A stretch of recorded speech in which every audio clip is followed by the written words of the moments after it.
हाय, hello माझ्या मैत्रिणींनो, कशा आहे सगळ्याजणी? तर आज आहे मार्गशीर्ष महिन्याचा दुसरा गुरुवार आणि इथे सकाळी सकाळी झाली आहे माझी पूजा मांडणी.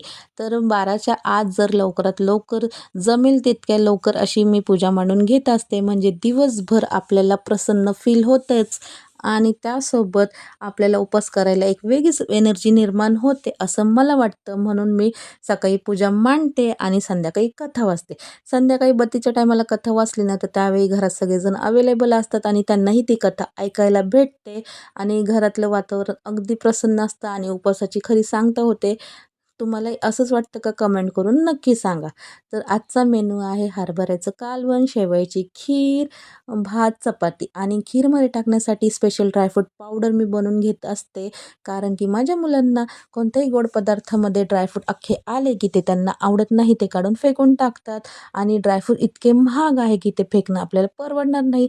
ते पोटातही गेले पाहिजे आणि त्यांचा पुरेपूर वापरही झाला पाहिजे, म्हणून त्यासाठी मी इथे एकदम बारीक पूड करून ठेवत असते. आता या ड्रायफ्रूटमध्ये भरपूर प्रकारचे ड्रायफ्रूट आहे, म्हणजे मखाण्यापासून खारी, काजू, बदाम, अक्रोड, पिस्ता असे भरपूर मिक्स ड्रायफ्रूट आहे आणि हे ड्रायफ्रूट जर तुम्ही 21 दिवस दुधातून घेतले तर तुमचा अशक्तपणा एकदम गायब होतो. पण त्याला घेण्याची एक पद्धत आहे. ती रेसिपी जर तुम्हाला हवी असेल तर कमेंट करून नक्की सांगा. त्यावर मी एक व्हिडिओ नक्की बनवेल.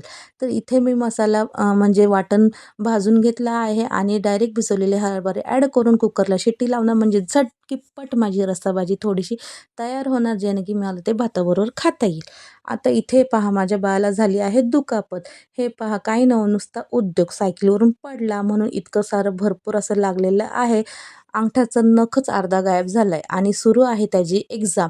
त्यामुळे त्याला अभ्यासही करावं लागत आहे. स्कूलचा खडा करता येत नाही, म्हणून एक्झामपुरता तो स्कूलला जातो.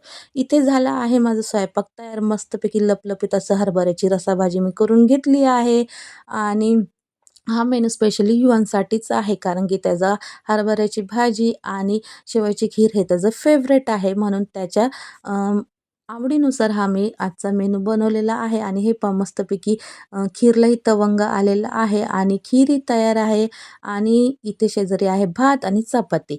तर आता आम्ही आरती करून नैवेद्य दाखवून आम्ही उपवास सोडणार आहे आणि आज आहे दत्त जयंती, तर दत्तांचीही आरती घ्यायची आहे आणि माझ्या देवारात दत्तांची प्रतिमा आहे, म्हणून दत्त महाराजांची आरती आणि महालक्ष्मीची आरती असं दोघांची आरती करून आम्ही सगळ्यांनी एकत्र उपवास सोडला. तुमचा मार्गशीर्ष महिन्याचा दुसरा गुरुवार कसा गेला? कमेंट करून नक्की सांगा. तोपर्यंत बाय.